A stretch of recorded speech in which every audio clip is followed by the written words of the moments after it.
Ibu? Seberapa yang masih pegel-pegel?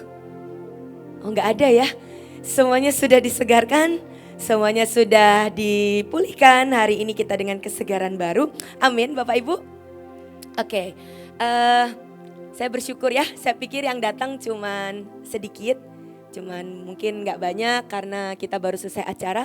Ternyata yang datang lebih dari 3.000. Beri tepuk tangan dulu. Oke, hari ini saya semalam coba siapkan apa ya Tuhan yang Kau mau ajarkan. Dan ini kan kita kelas imam yang pertama di tahun 2024 ya. Biasanya tahun lalu kita tiap bulan belajar tentang perbekalan tentang panggilan seorang imam. Kali ini karena kita berbagi dengan panggilan yang lain, jadi baru tahun ini, baru di bulan Mei ini kita para imam kumpul lagi. Bapak Ibu, siapa yang kangen pengajaran imam? Atau cuman saya aja? Oh ya, puji Tuhan ada beberapa. Jadi hari ini kita sama-sama belajar ya. Ini firman yang memberkati saya dan sejujurnya ini tuh pembekalan buat saya kemarin ketika saya sebelum berangkat ke Israel. Tuhan suruh belajar tentang ini karena ini akan menjadi salah satu senjata, salah satu kunci, dan ini akan sangat powerful sekali khususnya buat peperangan di hari-hari ini ya. Saya beri judul temanya peperangan Mezbah. Boleh PowerPoint-nya ditampilkan? Sudah ya? Oke, peperangan Mezbah ya. Bapak Ibu, gambar di atas itu ada gambar 2 mezbah ya, kalau cukup kelihatan. Yang satu mezbahnya dari versi Tuhan, dari mezbahnya Elia, satunya adalah mezbah para Baal ya. Jadi ada 3 bahkan ya. Jadi itu tapi mau menggambarkan bahwa betapa hari-hari ini yang namanya peperangan itu bukan lagi cuman sekedar peperangan biasa. Efesus berkata peperangan kita bukan melawan darah dan daging kok. Peperangan kita melawan penghulu-penghulu di udara, roh-roh di udara, para penguasa. Dan kalau disingkatkan sebenarnya ayat itu mau berbicara, hey, kita tuh bukan perang dengan saudara, bukan perang dengan ego atau apapun. Tapi peperangan kita kali ini, hari-hari ini adalah peperangan mezbah. Dan waktu saya belajar, Tuhan bilang, nah ini bukan sesuatu yang baru. Dari zaman dahulu, dari zaman para pendahulu, peperangan mezbah itu sudah terjadi. Bahkan nanti sampai di Wahyu di hari-hari ini. Contohnya apa Bapak Ibu? Peperangan mezbah itu salah satunya, saya akan cerita beberapa sebelum nanti kita lebih lanjut lagi. Dari zamannya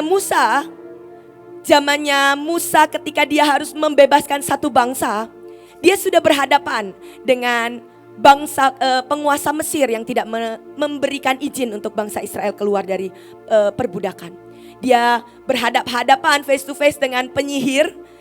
Kalau di Perjanjian Baru dicatat namanya Yanes dan Yambres. Ya, itu 2. Kalau yang udah nonton film Musa pasti tahu. Dia dari pihak Mesir itu juga ada imam penyihir. Dari pihak bangsa Israel Tuhan bangkitkan Musa dan berhadap-hadapan, harus peperangan real. Peperangan mezbah yang real. Hari itu Musa bisa mengubah tongkat menjadi ular. Penyihir yang sama juga bisa mengubah tongkat jadi ular. Tapi yang membedakan ular yang dari tongkatnya Musa itu menelan dari ular yang dari pihaknya musuh. Dalam artian seperti ini. Mezbah yang kita lakukan itu jadi senjata. Tapi iblis juga punya mezbah. Dia bikin bencana alam, dia bikin korban kecelakaan, dia menelan banyak anak muda dengan segala macam hal.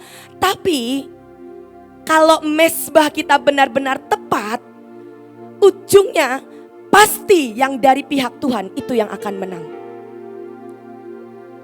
Dan hari itu ular yang dari tongkatnya Musa itu menelan yang dari penyihir yang dari Yanes dan Yambres itu. Dan hari itu terjadi demikian, dari tulah 1, tulah 2 dan sekian, akhirnya bangsa Israel boleh lepas dari perbudakan. Peperangan mezbah yang terjadi apalagi? Peperangannya Elia dengan nabi-nabi Baal. Hari itu semua sudah tahu ceritanya, Bapak Ibu sudah tahu ceritanya. Elia bikin mezbah dengan semua profetik yang sangat tepat dan akurat. Para Baal juga bikin mesbah. Jadi hari itu 2 mesbah benar-benar dikerjakan.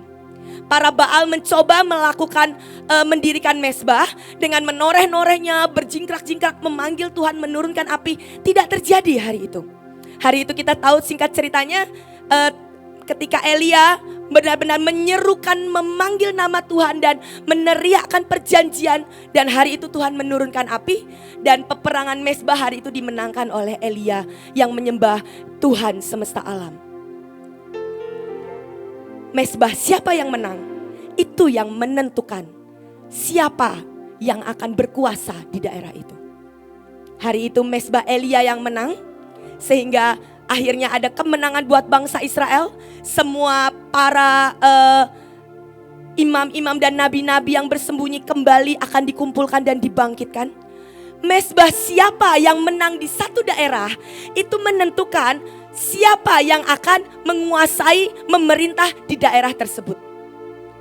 Makanya di satu kota, satu bangsa atau satu provinsi atau satu keluarga lah, kalau tidak ada mesbah yang cukup kuat di situ, yang dari pihak Tuhan, pasti yang akan menguasai adalah dari pihak kegelapan. Kalau tidak ada gereja yang cukup kuat bikin mesbah di satu kota atau satu provinsi, pasti yang akan menang adalah mesbah kegelapan. Kalau tidak ada mesbah yang cukup kuat untuk satu bangsa, ini peperangan mesbah. Hanya yang menang yang akan menduduki dan berkuasa. Bagaimana dengan kota Bapak Ibu? Atau keluarga Bapak Ibu? Mesbah siapa yang menang? Mesbahmu sebagai anak-anak Tuhan?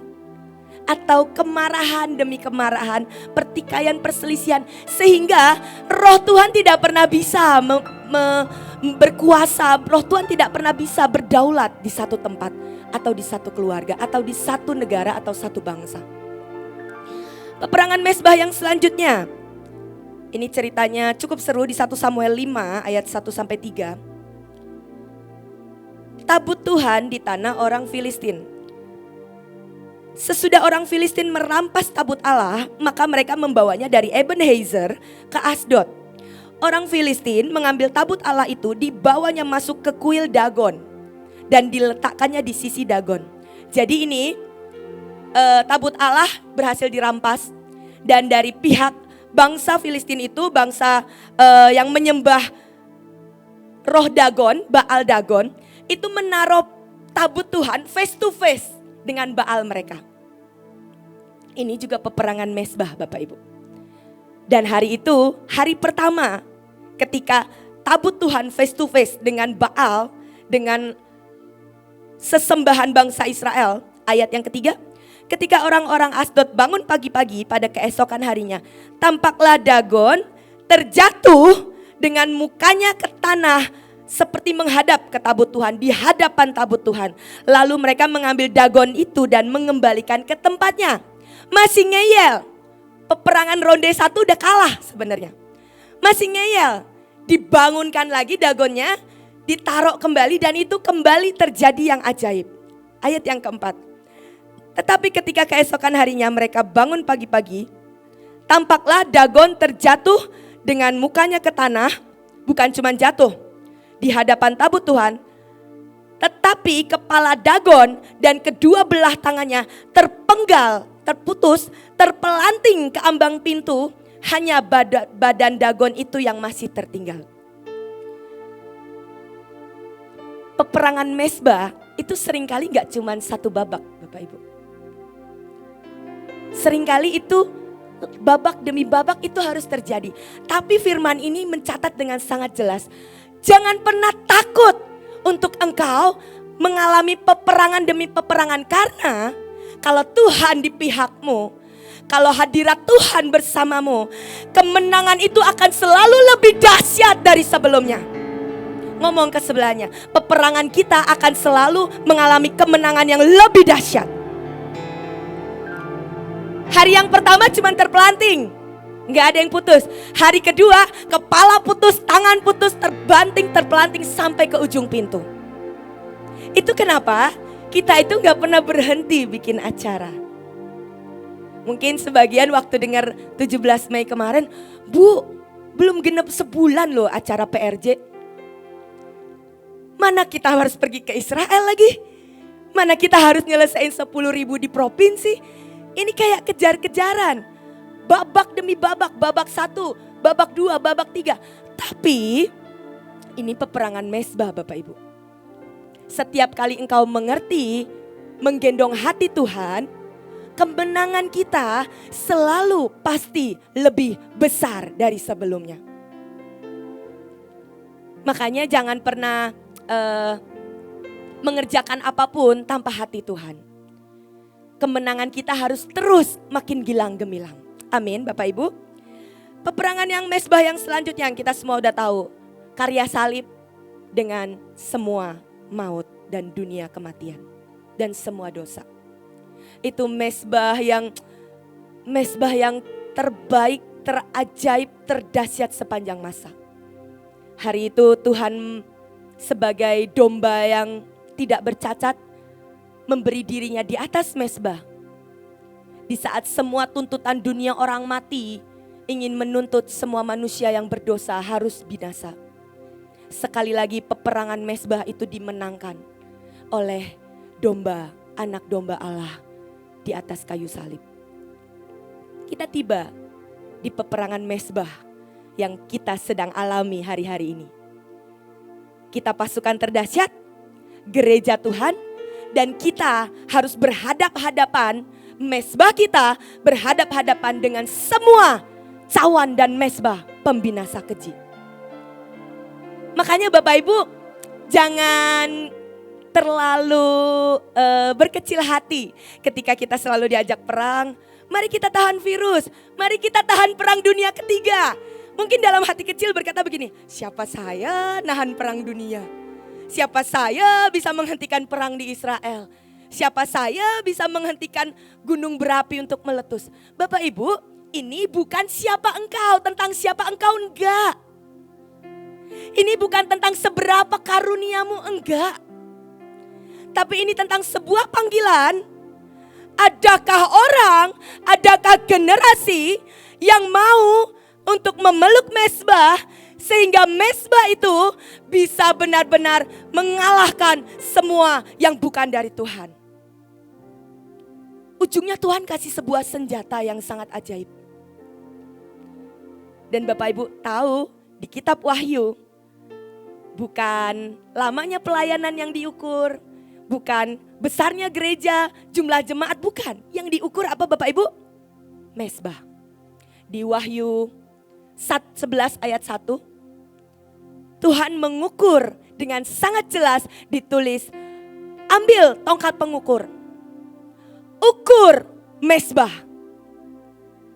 ukur seberapa mezbah yang masih bisa mempertahankan satu bangsa, satu generasi. Yang diukur mezbah Bapak Ibu, bukan yang lain. Senjata yang paling ajaib di akhir zaman cuman kecapi dan mezbah. Pegang itu erat-erat. Selama hidupmu masih punya sebuah roh yang bisa menyembah dalam segala kondisi. Selama hidupmu tidak pernah takut memeluk mezbah, engkau pasti dijamin akan menyelesaikan semuanya dengan ajaib sampai puncak. Kecapi dan mezbah. Banyak anak-anak Tuhan sekali lagi agak alergi ya dengar kata mezbah. Tapi semenjak saya dibukakan ini, buat saya ini sebuah senjata rahasia. Ini sebuah senjata yang sangat powerful dan ajaib. Dan kalau kita bisa melakukan dengan pengertian, kita akan sangat aman dan kita akan sangat ajaib mengalami kemenangan demi kemenangan. Banyak anak-anak Tuhan cuman tahu yang namanya mezbah. Mezbah itu altar bahasa Inggrisnya. Gak banyak sekali lagi khotbah tentang altar dan mezbah. Satu-satunya kalimat yang kata yang sering kita dengar sebagai orang Kristen adalah altar call. Ya. Selalu kalau misalnya sebuah KKR ada yang namanya altar call. Itu juga salah satu mezbah Bapak Ibu. Panggilan mezbah. Kenapa iblis gak suka banget dengan yang namanya altar call? Karena ketika altar call itu dibuka, panggilan mesbah itu digemakan. Ketika orang-orang maju dan orang-orang bersentuhan dengan mesbah dan pribadi Tuhan, hidup mereka diubahkan.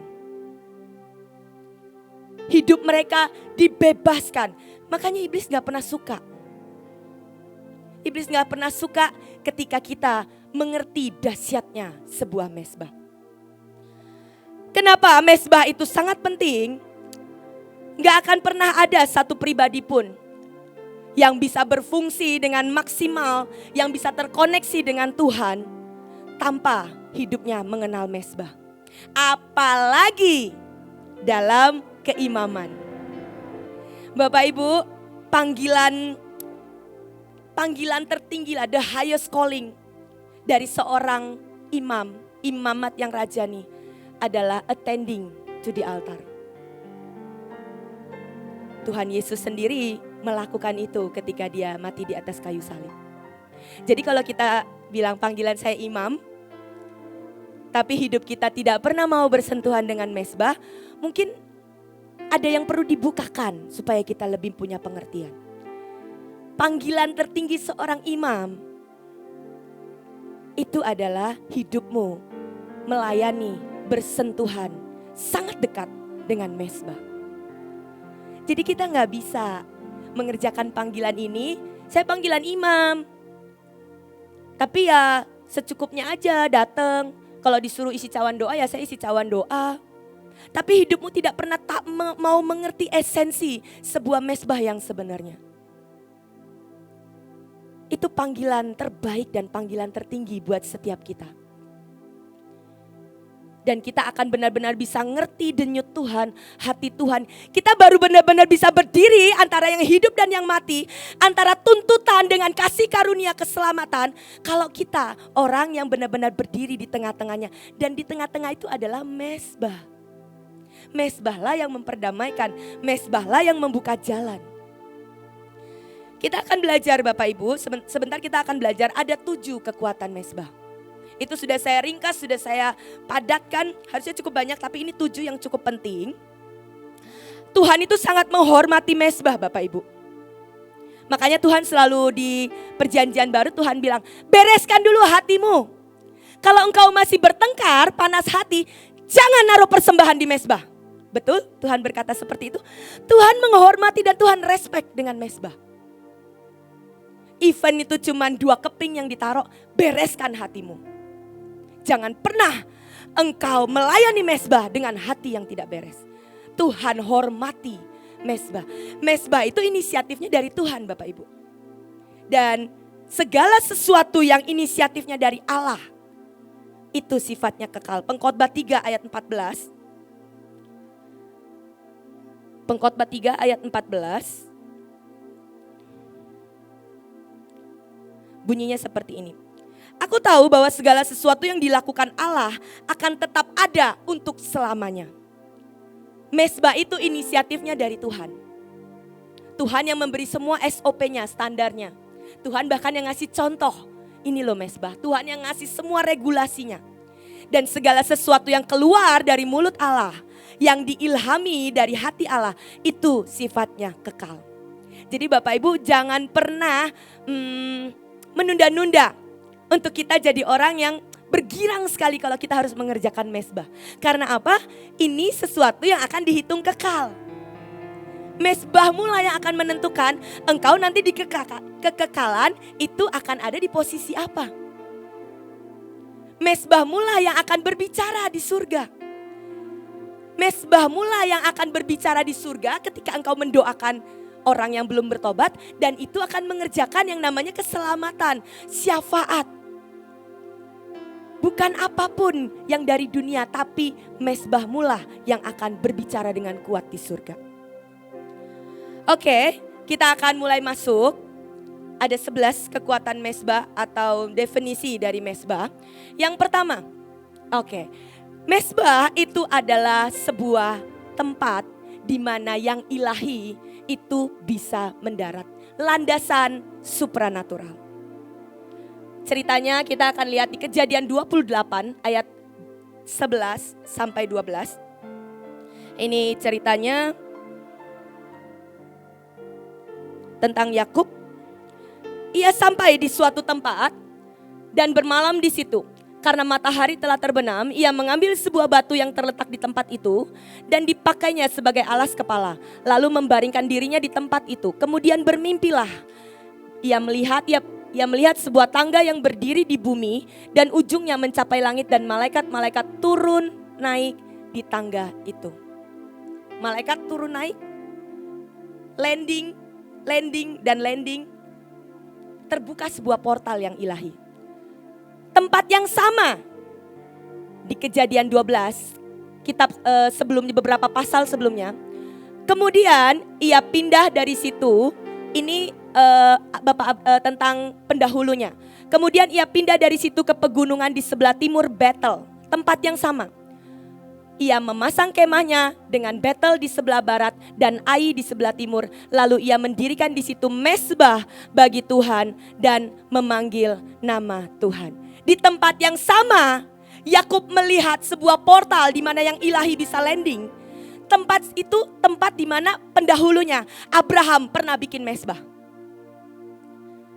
Jadi di tempat di mana Abraham pernah bikin mezbah di situ, terciptalah sebuah landasan. Generasi selanjutnya bisa terima open heaven untuk yang ilahi bisa landing dan mendarat. Bapak Ibu, mungkin secara daging pendahulu di atas kita enggak semuanya hamba Tuhan. Kalau yang engkau orang tuanya hamba Tuhan, bersyukurlah. Pas Samuel, bersyukurlah. Papanya seorang pelayan Tuhan. Tapi kalau mungkin engkau kayak saya yang orang tuanya penyembah berhala, yang enggak punya apapun yang mungkin ilahi, ya. Ada pendahulu-pendahulu ketika kita masuk dalam panggilan sebagai pasukan, kita dicangkokkan. Ada pendahulu kita Pak Petrus Agung, ada pendahulu kita Pak Yusak Cipto, ada pendahulu kita Pak Daniel Cipto, bahkan hamba-hamba Tuhan di atas kita. Ketika kita dihisapkan dalam pohon keturunan yang ilahi, kita juga merupakan orang-orang keturunan Abraham, Ishak dan Yakub. Amin. Jadi ada sebuah landasan ilahi yang pernah mereka letakkan, mezbah yang pernah mereka letakkan. Sambungkanlah dirimu dengan para pendahulu. Caranya bagaimana? Kejar yang mereka kejar. Inginkan yang mereka inginkan. Maka kita akan tersambung. Kalau Bapak Abraham itu Bapak orang beriman yang tidak pernah menunda setiap kali Tuhan memerintahkan sesuatu. Mari belajar untuk kita jadi pasukan yang taat, punya iman, punya ketaatan mutlak dengan apa yang Tuhan mau. Kalau Pak Petrus Agung orang yang selalu menggali firman, mencintai firman, mari jadi pribadi yang juga selalu mengunyah firman, mencari firman di kedalaman. Akan ada sambungan yang membuat kita bisa terima berkat dari para pendahulu yang sudah punya mezbah. Jadi sebuah mezbah itu adalah sebuah landasan supranatural di mana yang ilahi itu bisa mendarat dan dilanjutkan. Itu yang pertama. Yang kedua, mezbah itu adalah sebuah sumber kekuatan atau sumber sebuah ledakan. An altar is a power station. 1 Raja-Raja 18 ayat 36, ini cerita yang tadi tentang Elia. Kemudian pada waktu mempersembahkan korban petang, tampillah Nabi Elia dan berkata, "Ya Tuhan Allah Abraham." Dia panggil pendahulunya, dia sebut perjanjiannya. Allah Abraham, Ishak dan Israel. Pada hari ini biarlah diketahui orang bahwa engkaulah Allah di tengah-tengah Israel. Dan bahwa aku ini hambamu. Dan bahwa atas firman-Mu lah aku melakukan segala perkara ini. Atas firman, atas perjanjian, atas mezbah, aku melakukan semuanya ini. Di Alkitab yang sama mencatat, Elia adalah orang biasa. Enggak dicatat Elia adalah manusia setengah dewa, enggak. Elia adalah manusia biasa. Tapi dia bisa menurunkan api. Dia bisa menurunkan sebuah api yang dahsyat. Dan mezbah dan korban itu bisa disambar dengan semua kemuliaan. Dalam satu mezbah yang dimana dia sebut itu nama para pahlawan iman, nama Allah Abraham, Ishak dan Yakub. Ada kekuatan yang dahsyat. Ada sambaran api yang bisa diturunkan karena sebuah mezbah. Dia tidak menurunkan api tanpa dia mempersiapkan apapun. Dia taruh itu air sekian gayung, itu korban. Dia taruh itu susun batu, lambang 12 suku. Dia mau panggil benar-benar Allah yang disembah oleh Allah Abraham, Ishak dan Yakub. Allah yang disembah, atas firmanlah aku mengangkat mezbah ini. Mezbah itu punya kekuatan yang sangat ajaib. Even kita cuman manusia biasa, ketika kita hidup bersentuhan dengan mezbah yang tepat, bahkan mezbah itu dampaknya satu bangsa. Itu keajaiban sebuah mezbah. Selanjutnya, yang ketiga. Nah, saya sangat suka ini. Mezbah adalah tempat yang dikuduskan. Mezbah dedicated untuk Tuhan. Bapak Ibu pernah nggak pergi ke satu toko kain ya? Ini paling sering kita penari sering ke toko kain. Yang menjual kainnya mungkin dari kepercayaan yang lain dan ada altar-altar di situ. Pernah Bapak Ibu? Nah, karena saya sering ke pasar baru ya kan, yang jual kain kan rata-rata orang dengan kepercayaan lain. Mereka taruh altar besar-besar di situ, dupa, dan mereka taruh itu pagi dan sore. Mereka itu mungkin kalau di restoran-restoran di tempat kelahiran saya atau mungkin di Kalimantan tertentu, itu mereka taruh juga mezbah versinya mereka. Di keluarga saya juga beberapa ada yang masih pasang mezbah gede-gedean di depan rumah. Mereka sangat bangga dengan mezbahnya. Mereka taruh di tempat khusus, dikasih lampu, dikasih dupa, dikasih nyanyian-nyanyian. Mereka seperti mau berkata, "Hei, bisnisku tergantung mezbahku." Tapi saya lah mungkin pernah seperti itu. Malu dengan ketika kita harus sungguh-sungguh dengan Tuhan. Malu ketika kita harus berlutut buat berdoa aja kita, kalau dilihat orang gimana ya? Saya berharap gak ada lagi pasukan yang malu ketika engkau harus taruh mezbah untuk Tuhan. Tapi kita seringkali malu. Seringkali malu kalau kita dibilang, lu terlalu fanatik. Lu acara lagi. Lu nabur, malu. Doa berlutut malu, tersungkur malu, doa nangis malu. Saya berdoa itu tidak ada di tempat ini. Amin Bapak Ibu. Tapi banyak sekali suara demi suara yang mencemooh ketika anak-anak Tuhan meletakkan dan membangun mezbah. Orang-orang dunia aja bisa berkata kok, kalau aku gak ngasih dupa, bisnisku seret nih, macet. Dan mereka gak sembunyiin loh. Mezbah mereka di belakang, pernah lihat kan? Itu ditaruh di depan, kalau bisa deket kasir. Deket kasir kalau bisa, biar semua pengunjungnya bisa melihat. Aku diberkati karena mezbahku. Mereka aja terang-terangan bisa ngomong seperti itu. Tapi kenapa kita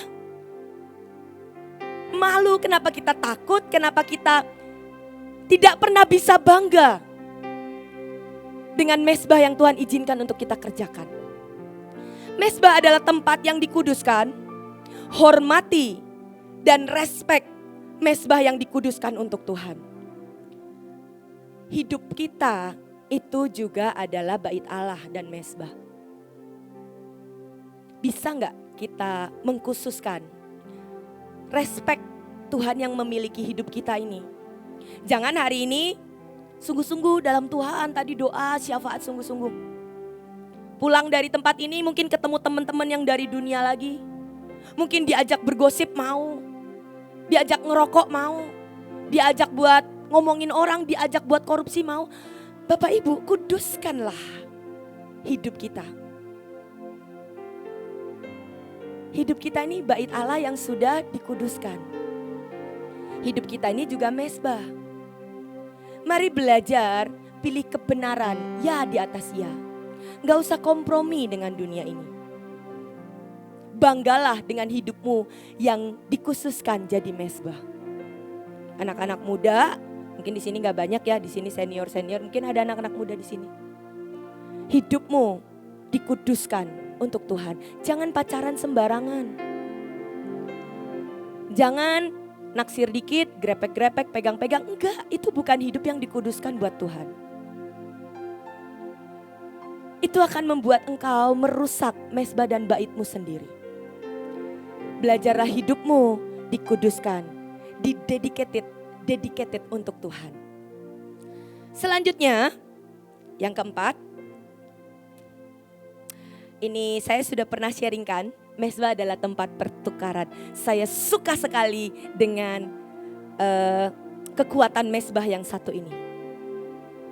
Mezbah adalah tempat pertukaran. Bapak Ibu, kita semua tahu, Mahanaim itu tidak pernah lebih baik dari kota-kota lain. Orang-orangnya lebih brutal, orang-orangnya lebih kasar, orang-orangnya random banget lah. Ya mantan pembunuh ada di sini, mantan pezina ada di sini, mantan pencuri, mantan penggak, semuanya ada di sini. Kita nggak pernah lebih baik dari kota lain. Yang membuat Tuhan memberikan kemuliaan buat Mahanaim, itu karena kita punya mungkin sedikit mezbah. Kita orang-orang yang mau untuk Injil sampai ke jalan. Kita orang-orang yang mau untuk naruh seluruh gaji. Saya waktu itu kan suruh Bapak Ibu nulis ya, mezbah apa yang pernah diletakkan. Banyak banget yang nulis. Saya itu seluruh cuti saya itu habis buat acara Mahanaim. Banyak Bapak Ibu, gak cuma satu. Semua cuti saya itu full untuk acara Mahanaim. Gak pernah dipakai buat jalan-jalan atau berlibur. Semua ada yang tulis THR saya itu buat acara kegerakan demi kegerakan. Waktu libur saya pakai untuk nginjil ke pedalaman. Bapak Ibu, mezbah itu tempat pertukaran. Kalau pernah dengar transaksi ilahi, semua kelemahan kita, semua kecacatan kita, semua kebrengsekan kita, semua keeroran kita. Buat itu jangan jadi alasan untuk kita tidak memeluk mezbah. Tapi justru itu jadi alasan yang kuat. Tuhan, karena aku cacat makanya aku perlu mezbah. Karena aku ini miskin, karena aku ini belum lepas dari kecenderunganku akan seks, akan cinta uang. Aku butuh mezbah Tuhan. Tolongi aku. Sehingga di mezbah ketika aku bersentuhan dengan pribadimu, aku boleh jadi pribadi yang mendekat ke ruang kudus, ruang maha kudus. Dan kalau aku terpapar oleh roh hadiratmu, hidupku akan berbeda. Hidupku akan berbeda. Sejauh yang saya kenal, para pemimpin, orang-orang yang dipakai dengan dahsyat di tempat ini, hidup mereka sangat luar biasa rusak mungkin sebelumnya. Tapi mereka orang-orang yang punya pengalaman perjalanan mezbah demi mezbah dengan Tuhan. Termasuk pemimpin kita juga. Sehingga itu membuat Tuhan melakukan sebuah dealing ilahi. Ketika ibu gak pernah memperdulikan sakitnya ketika Pak Paul harus pulang, Tuhan bilang, baik nak, aku akan berikan perjanjian satu orang itu bisa mengubahkan. Kita lihat dari Pak Paul berpulang 1 tahun yang lalu, kita non-stop Bapak Ibu. Non-stop, literally non-stop. Karena apa? Ya ada sebuah pertukaran yang Tuhan mau kasih. Aku akan beri pengusaha-pengusaha akan dipertobatkan. Aku akan beri gereja-gereja akan dipertobatkan. Aku akan beri generasi demi generasi akan dilahirkan. Non-stop. Mezbah itu tempat pertukaran. Itu bukan tempat di mana Tuhan cari keuntungan. No. Itu justru tempat di mana engkau bisa sangat diuntungkan kalau engkau tahu hatimu, responmu benar. Jangan engkau berespon salah karena eman-eman Bapak Ibu. Sakitnya sama, korbannya sama, meletakkannya sama. Tapi kalau responnya salah, itu mesbah gak jadi tempat pertukaran. Dari yang fana menjadi yang ilahi. Tapi itu mesbah jadi tempat engkau tersandung karena responmu marah. Semua tergantung respon kok Bapak Ibu. Ada orang yang kehilangan suaminya, kemarin kami di tenda matahari ya, stand kami itu namanya Chamber of the Sun. Ada ibu-ibu yang pahit banget karena suaminya dipanggil Tuhan. Dia hampir meninggalkan Tuhan, dia hampir melepaskan semuanya. Padahal hidupnya tuh udah baik-baik aja. Tapi ketika suaminya harus berpulang, dia luar biasa nangis sampai benar-benar sesengukan. Sangat beda responnya. Dan itu tempat pertukaran tergantung respon. Jadi Bapak Ibu kalau hari-hari ini Tuhan izinkan hal-hal yang gak enak, mari tukar itu. Jadi sesuatu yang akan mengerjakan yang ilahi dengan cara engkau berespon benar. Diomongin orang, puji Tuhan itu ada kesempatan. Itu namanya undangan mesbah. Akan ada yang ilahi yang akan ditukarkan masuk dalam hidupmu. Amin Bapak Ibu. Mesbah adalah sebuah tempat pertukaran. Jadi jangan pernah menghindari mesbah. Banyak orang tahu prinsip ini. Para pejabat kalau mau dapat posisi tertentu, mereka datang kok ke mesbah si jahat. Mereka ke pesugihan lah atau apapun lah. Mereka tukar dengan jabatan. Banyak artis atau apapun lah, pejabat lah yang paling sering lah. Banyak politikus datang ke pesugihan. Dan mereka tukar. Banyak orang pengen kaya, datang ke pesugihan. Bapak Ibu, mesbah itu tempat pertukaran, bukan tempat engkau terima gratis. Jadi kalau orang yang datang ke pesugihan dan minta kaya, itu dia sedang menukar semua keturunannya dia, itu bisa bangkrut, semuanya masuk kekayaannya ke dia. Prinsip itu sudah kita semua udah tahu. Kalau ada satu keluarga yang sangat kaya karena pesugihan, pasti anaknya kadang-kadang ada yang cacat. Pasti nanti ada yang aneh di keluarganya dia. Ada yang anaknya harus mati. Itu pertukaran Bapak Ibu. Iblis itu gak pernah punya yang benar-benar ilahi. Dia cuma niru. Tapi kalau Tuhan kasih ke kita, Tuhanlah yang empunya segala sesuatu. Iblis itu cuma nyuri. Dari keturunan setelah keluarga ini dicuri, dikasih ke bapak ini. Nanti anaknya keturunan keberapa itu akan bangkrut. Itu akan miskin, akan cacat, akan mati. Tapi kalau Tuhan gak seperti itu, karena Tuhan bukan pencuri. Tuhanlah yang memiliki segala sesuatu, bumi dengan semua isinya, langit dengan semua isinya. Jadi jangan mau hidupmu ditukar di mesbahnya iblis. Banyak anak muda kok menukar masa mudanya dengan hidup sembarangan. Engkau mungkin terima kenikmatan sebentar, tapi ujungnya engkau harus bayar itu lebih mahal. Mesbah itu tempat pertukaran. Belajar berespon baik sehingga apapun yang paling tidak enak dalam hidupmu, itu bisa dibalikan ketika engkau berespon benar.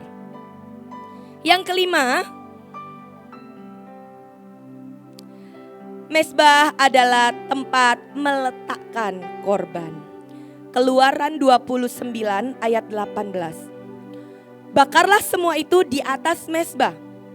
Begitulah cara mempersembahkan korban yang dibakar habis, yang bau harumnya akan menyenangkan bagiku. Mesbah adalah tempat di mana meletakkan korban. Kita nggak pernah bisa bilang, Tuhan, aku udah punya mesbah ya, ini mesbahku Tuhan, tanpa kita ngerti meletakkan korban. Bapak Ibu, ngerinya roh pembinasa keji ini. Di Amerika saja, di Amerika, data secara detail mencatat sudah ada 50 juta aborsi dengan pakai atas nama hukum women's right. Jadi kalau memang wanita itu tidak menginginkan ada anak, seorang wanita yang hamil mungkin di luar nikah atau apapun tidak menginginkan adanya anak, dia berhak menggugurkan. Dengan tadi yang Kak Imelda cerita bahwa hukum-hukum itu bisa ditunggangi. baik dari pihak Tuhan maupun pihak iblis, dan kita di mezbah mempertahankan. Kalau di tempat kita, di bangsa kita sampai hari ini, hukum-hukum yang ada itu masih bisa menahan itu. Hukum LGBT, hukum aborsi, hukum apapun. Kalau masih bisa, itu karena doa. Itu karena doa. Itu karena mezbah. Itu karena setiap syafaat yang Bapak Ibu kerjakan. Please jangan berhenti. Walaupun kayaknya bodoh, teriak-teriak, Tuhan tolong tunggangi hukum. Mungkin kelihatannya simple. Tapi kalau satu hukum yang fatal, satu hukum yang ditunggangi itu dilegalkan, dampaknya itu benar-benar sangat banyak dan sangat masif.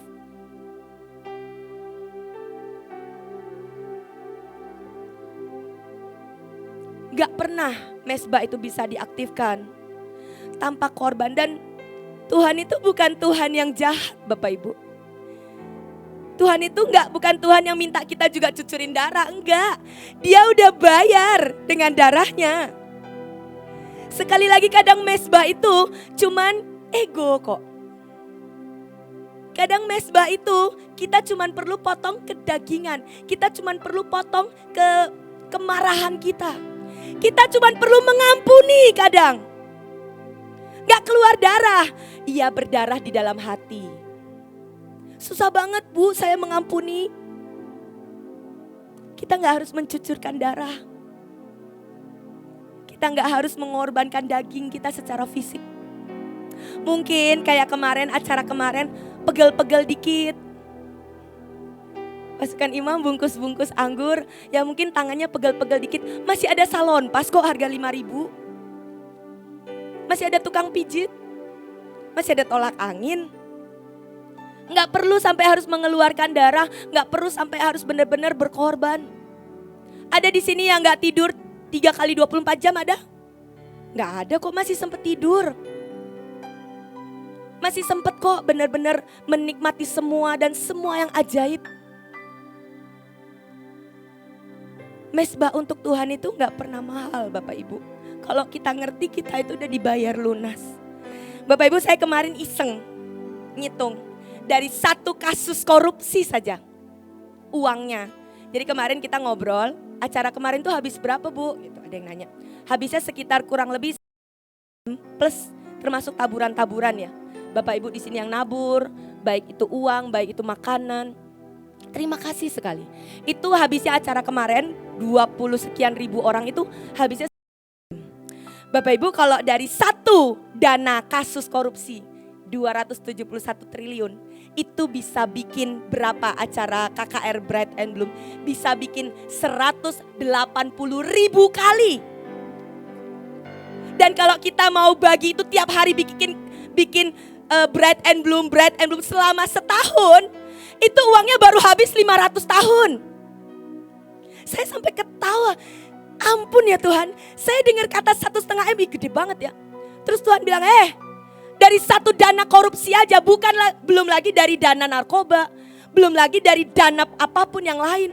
Dari satu kasus dana korupsi, engkau bisa KKR Bright and Bloom 500 tahun gak habis-habis. Usia kita aja gak segitu. Bisa bikin tuh dari ujung Papua sampai Sumatera, tiap hari KKR Bright and Bloom, tiap hari. Koyoknya belum lepas, kita harus doling lagi. Tolak anginnya belum ketelan, kita harus bahasa roh lagi. 500 tahun. Dan Tuhan bilang, itu tidak pernah mahal. Kalau mezbah buat Tuhan, itu gak pernah mahal nak. Saya sampai bilang, Tuhan ampuni kami. Kadang wadah kami itu terlalu kecil. Kurang tidur 1 hari aja udah ngeluh. Ampuni kami Tuhan. Bisa gak sih hati kita itu bangga? Bisa gak sih kita itu kagum dengan cara Tuhan mempercayakan ke kita? Dan kalau dana korupsi tadi itu dipakai buat ke Israel, kita bisa 100.000 kali ke Israel. Bapak Ibu boleh berangkat, peperangan Israel itu bukan jalan-jalan Bapak Ibu. Kita benar-benar di boro-boro jalan-jalan. Berangkat jam 3 pagi, pulang jam 9 malam. Boro-boro jalan-jalan Bapak Ibu. Itu adalah peperangan benar-benar level bangsa-bangsa menahan kesesakan besar. Kita bisa 100.000 kali ke Israel. Saya juga iseng lagi, kalau ke Papua Tuhan, wah ke Papua kamu bisa 2 juta kali ke Papua. Sekali ke Papua kan cuma 200 juta. Cuman ya, kamu bisa 2 juta kali. Bolak-balik mau ke pedalaman, kamu mau makan siang di Manokwari tempat Pak Sem, sorenya kamu ke Jayapura, kamu bisa foya-foya. Iya ya Tuhan ya, sebenarnya kecil ya Tuhan ya. Itu cuma 1 dana korupsi. 1 kasus, belum yang lain-lain. Jadi tidak pernah, camkan itu, tidak pernah ada yang terlalu mahal untuk diletakkan di atas mezbah. Even itu perasaanmu, masa depanmu, harga dirimu. Selama engkau tahu mezbah itu punya value dan kekuatan yang sangat dahsyat, jangan bodoh peluk ego dan kemarahanmu. Mari tukar itu dengan mezbah kemuliaan. Yang selanjutnya, yang ke-6, 2 yang terakhir. Mezbah adalah tempat di mana perjanjian diturunkan dan dilanjutkan.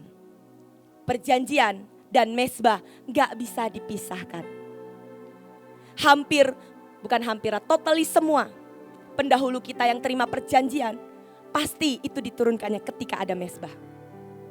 Abraham bikin perjanjian, membikin mezbah, menaruh Ishak, turun perjanjian, Jehovah Jireh, engkau akan jadi berkat. Ketika Yosua ngangkat tahan menahan perang, dia bikin mezbah untuk peperangan, turun perjanjian Jehovah Nisi. Ketika Yakub bikin mezbah di Betel, turun perjanjian, Tuhan memanggil dia sebagai Israel.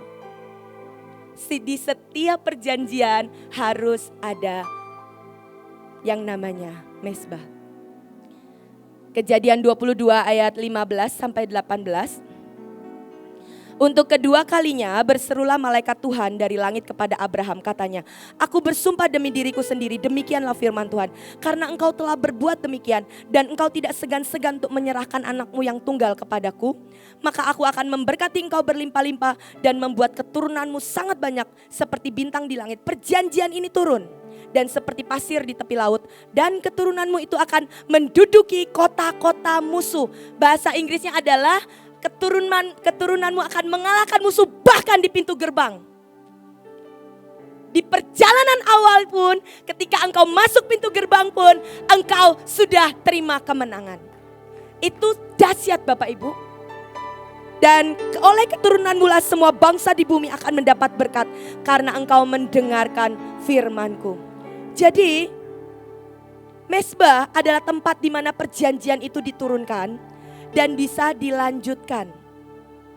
KKR kemarin, Bread and Bloom, itu adalah KKR yang menjembatani antara para senior dengan para junior.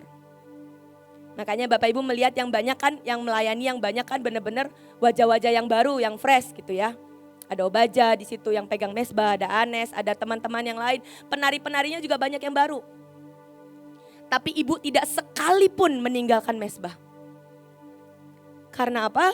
Ya perjanjian yang ibu terima sebagai Mikael yang bisa benar-benar atas perjanjian beliau satu bangsa akan diluputkan. Itu sedang dilanjutkan tongkat estafetnya kalau generasi muda ini mengerti. Saya ini generasi transisi. Kejepit ya antara yang senior, saya juga gak senior-senior banget. Saya juga gak junior-junior banget, jadi saya berasa transisi gitu. Tapi oke lah, saya junior lah, saya belajar banyak dari para pendahulu. Ya, dan saya lihat ibu tuh gak ninggalin mezbah sama sekali Bapak Ibu. Mau ada hamba Tuhan siapa datang, mau ada artis siapa datang, gak sekalipun beliau meninggalkan mezbah. Karena apa? Ada yang harus dilanjutkan. Tapi kalau sampai generasi saya, ini generasi junior, gak ngerti bahwa mezbah yang sudah dibayar itu mahal dan nganggap jingkrak-jingkrak nari-nari di mezbah itu murah, itu salah besar. Dan menganggap bahwa itu sesuatu yang biasa aja, itu salah besar. Harusnya kita tuh generasi muda tuh lebih gemetar. Makanya saya bersyukur yang junior membayar dengan caranya. Mereka yang lebih banyak bergadang, nungguin semuanya lembur.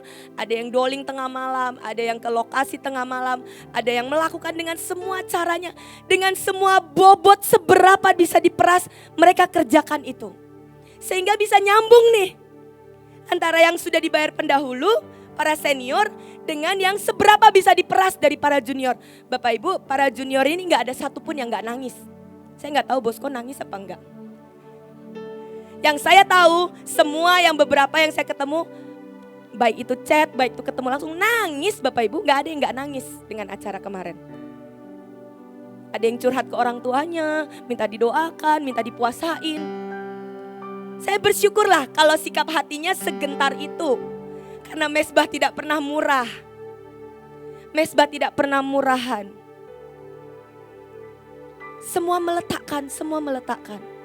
Mari lanjutkan. Nanti bikin acara apapun di depan. Kalau mungkin full udah dipercayakan kepada generasi yang fresh ini. Mari lakukan perkara mesbah di atas apapun. Itu yang menentukan Tuhan akan berkenan atau tidak. Bukan artisnya yang datangin masa kok. Bukan siapapun, bukan sinode tertentu yang bisa datangin hembusan Roh Kudus. Enggak. Semuanya itu hanya bisa landing di atas seberapa mesbah yang kita letakkan. Ketika kita ucap syukur kemarin selesai acara, mesbah tuh udah penuh, saya udah gak bisa naik. Saya di belakang mesbah, ibu ucap syukur, ibu serahkan semuanya ke Tuhan. Dan saya cuma bisa nangis. Saya bilang, Tuhan, terima kasih kalau Engkau mau mempercayakan ini. Kami ini generasi muda dengan anggur muda yang mungkin bobotnya gak akan pernah nyampe levelmu. Tapi jangan pernah berhenti percayakan ini kepada kami. Dan saya bilang, Tuhan, terima kasih. Ada satu kalimat ibu bilang, Tuhan, ajari kami ini semua generasi untuk ngerti memeluk mesbah. Ada kalimat ibu berkata seperti itu. Dan saya bilang, iya Tuhan. Nanti ke depan mau ada acara apapun, mungkin cuma doa 24 jam. Angkat itu sebagai sebuah kebahagiaan, kebanggaan untuk kau meletakkan mesbah. Saya itu punya sebuah tekad sendirilah. Acara apapun, kalau kita dapat sesi 1 jam atau 2 jam, saya pengen selalu ada yang Tuhan bisa nikmati. Makanya mau gimana pun juga kadang-kadang ya diusahakan ada sesuatu yang dibagi atau ada sesuatu senjata yang baru. Karena Tuhan layak. Tuhan sangat layak.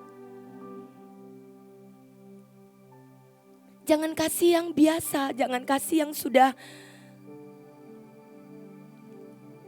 periode-periode kemarin. Kasih yang fresh, kasih yang baru.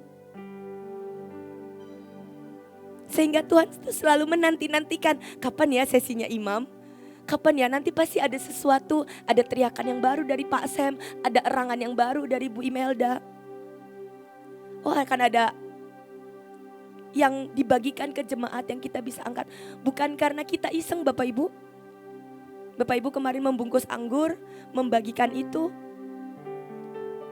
Biar Tuhan tuh selalu exciting gitu setiap kali menunggu panggilan demi panggilan. Yang terakhir,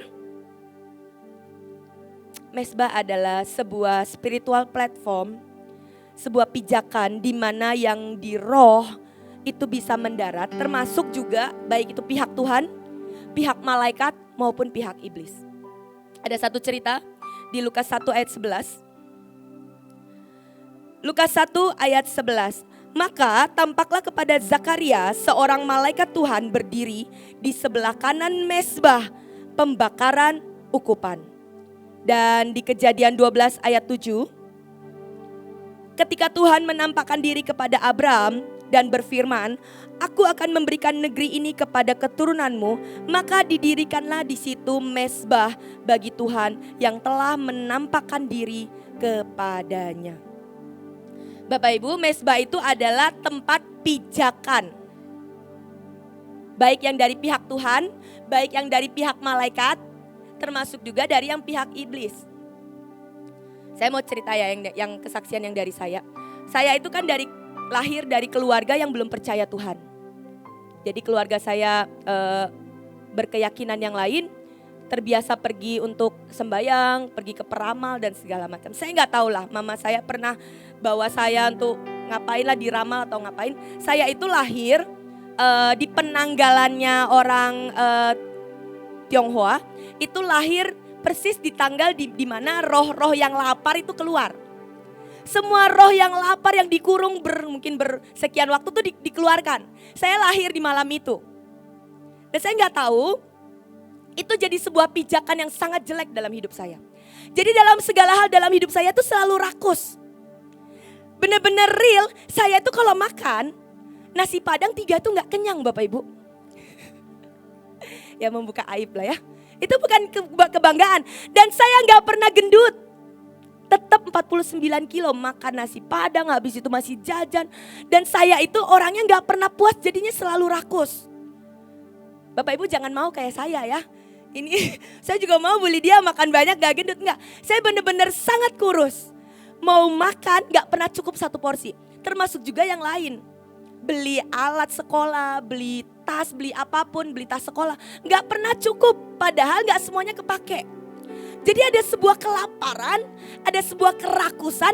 Karena apa? Ya ada sebuah pijakan dalam hidup saya. Saya gak tahu mungkin orang tua saya pernah apalah bawa saya ke peramal atau gimana. Sehingga saya lahir persis di tanggal dimana roh-roh yang kelaparan itu keluar. Saya berurusan dengan pijakan ini Bapak Ibu. Wah gak bisa nih, saya lapar cinta, saya lapar dengan semuanya, lapar jasmani, lapar di jiwa. Saya benar-benar harus membereskan ini. Dan saya bilang, saya sudah lahir baru, saya tanya Tuhan, Tuhan ini gimana ya, pijakan ini saya harus beresin. Tuhan bilang, kamu puasa. Kamu puasa berapa lama Tuhan? 1 tahun. Saya disuruh puasa 1 tahun, setiap bulan beda. Jadi bulan Januari saya harus puasa dari jam sekian sampai jam sekian. Februari saya harus puasa tidak makan daging. Maret saya puasa. Dan ajaibnya setelah 1 tahun saya tuh benar-benar berasa itu benar-benar diputuskan. Semua pijakan tuh benar-benar kayak dibereskan. Sekarang saya makan 1 bungkus nasi padang, berat saya nambah Bapak Ibu. Saya masuk Mahanaim 49 kilo. Hari ini saya 64 kilo. Jangan ditepuk tanganin dong. Tolong jangan nambah lagi, jubah saya udah sempit banget. Tapi ini salah satu tanda semua kelaparan saya karena pijakan yang gak beres itu. Mesbah yang pernah orang tua saya mungkin buat, saya coba bereskan itu sampai ke akarnya. 1 tahun saya berperkara. Hari ini kalaupun saya sedikit menggendut ya saya bersyukur, saya sudah merdeka. Ngeri juga Bapak Ibu, makan 3 bungkus, bisa makan Indomie berapa bungkus tuh nggak kenyang-kenyang. Saya bingung ini ada apa ya, kok nggak gendut-gendut. Bapak Ibu coba cek ya, dalam hidupmu pernah nggak ada mesbah pendahulu? Atau orang tuamu pernah, ya ini menelusur ke di atas kita sih. Kalau pernah ada kecenderungan engkau untuk jatuh dalam dosa seksual, mungkin pendahulumu, orang tuamu, keturunan di atasmu pernah punya mesbah yang salah. Pernah mungkin melakukan pelecehan kepada orang atau apapun. Coba belajar bereskan itu. Karena mesbah ini adalah tempat pijakan. Baik itu yang dari Tuhan, baik itu yang dari pihak divine, malaikat, maupun malaikat jatuh. Itu urusannya dengan mesbah. Makanya kalau kita ke provinsi, kita juga beresin tempat-tempat mesbah, betul ya? Tempat pernah ada kecelakaan, tempat di mana pernah ada bencana alam, itu mesbah dari pihak jelek. Ketika mesbah itu kita beresin, nanti satu persatu akan terbuka. Itu seril itu peperangan mesbah Bapak Ibu. Seril itu. Dan itu yang iblis coba tutupin. Untuk kita anak-anak Tuhan gak perlu ngurusin mesbah. Dia akan bungkus mesbah dengan tulisan sakit, korban. Dia akan membungkus itu sehingga kita nggak mau korban lagi, nggak mau sakit lagi, jangan bikin acara lagi lah, nanti nabur lagi. Itu bungkusan packagingnya iblis. Di balik itu semua, kemuliaannya iblis nggak pernah mau kita tahu. Ini senjata yang terbaik. Dan slide yang terakhir. Ini dia acara yang baru selesai kemarin. Bright and Bloom. Buat saya ini acara ajaib banget. Sebuah perjanjian di mana terang dan semua hembusan roh akan menumbuhkan yang ilahi. Itu kemarin kita sudah kerjakan. Dan firman-Nya yang dengan sangat jelas berkata bahwa demikianlah Tuhan Allah akan menumbuhkan kebenaran. Tuhan akan menumbuhkan kebenaran dan puji-pujian bukan cuma di bangsa kita, tapi di depan semua bangsa-bangsa. Hari ini semalam Bu Nita udah pergi ke NTT membawa gelombang Bright and Bloom. Saya hari Rabu akan pergi ke pedalaman Papua membawa gelombang Bright and Bloom. Bapak Ibu, acara kemarin gak cuma buat berhenti sampai kemarin. Bawa gelombang dan radiasinya karena janjinya ini bisa sampai ke pelosok. Bahkan di Mazmur berkata, apabila engkau menghembuskan rohmu, maka semua yang ilahi tercipta. Engkau membaharui muka bumi, bahasa Inggrisnya. Send out your spirit and they spring to life, the whole countryside sampai pelosok. Akan bloom, akan mekar, akan blossom. Itu sampai ke pelosok. Jadi bawa ini sampai ke pelosok keluargamu, sampai ke pelosok daerahmu, sampai ke semua daerah, bahkan sampai ke bangsa-bangsa. Pak Wong, Bu Grace akan ke Asia ya, akan ke beberapa negara di Asia. Bawa ini perjanjian karena ini gak cuma buat bed kasih. Bed kasih itu rahim rohnya. Dia bisa dibawa, janjinya bisa sampai ke pelosok-pelosok, bisa sampai ke bangsa-bangsa. Dan ada pendoa, beberapa peneguhan penglihatan. Tuhan memberikan dan menurunkan 7 lapis sayap. Bapak Ibu sempat dengar ya? Kalau kita yang ikut doa waktu kita mau closing di mesbah. Tuhan berikan 7 lapis sayap buat kita semua. Buat kita semua tidak terkecuali. Dan di Maleakhi 4 ayat 2 berkata, tetapi kamu yang takut akan namaku, terjemahan lain adalah kamu yang mengerjakan hatiku, bagimu akan terbit surya kebenaran dengan kesembuhan pada sayapnya. Engkau akan benar-benar bawa 7 lapis sayap ini kemanapun. Hari ini kalau pegel-pegel, Tuhan aku udah terima 7 lapis sayap. Ini akan menopang semua sakitku, pegelku, semua aku akan disegarkan. Hari ini kalau ekonomimu mungkin sedang susah, mari aktifkan sayap ini. Di dalamnya ada sayap kelimpahan, ada sayap cinta, ada sayap pemulihan, ada sayap kesukacita. Sangat ajaib Tuhan akan beri ini. Dan nanti saya minta kita meng-closing dengan kita keluarkan, ada 7 sayap? Ya. 7 sayap di kanan dan di kiri. Saya minta kita semua mari masuk. Kita terima dengan iman dan aktifkan. Ya, biar semua berkat yang Tuhan sudah kasih 7 lapis sayap ini benar-benar kita semua terima. Engkau yang mungkin ada organ tubuhmu yang mungkin belum fit, belum sempurna. Mari aktifkan sayap ini. Engkau yang menunggu penggenapan janji, engkau yang menunggu pemulihan. Mari aktifkan sayap ini. Tuhan sudah beri buat kita semua yang mengerjakan Bright and Bloom. Amin Bapak Ibu. Amin Bapak Ibu, mari kita bangkit berdiri.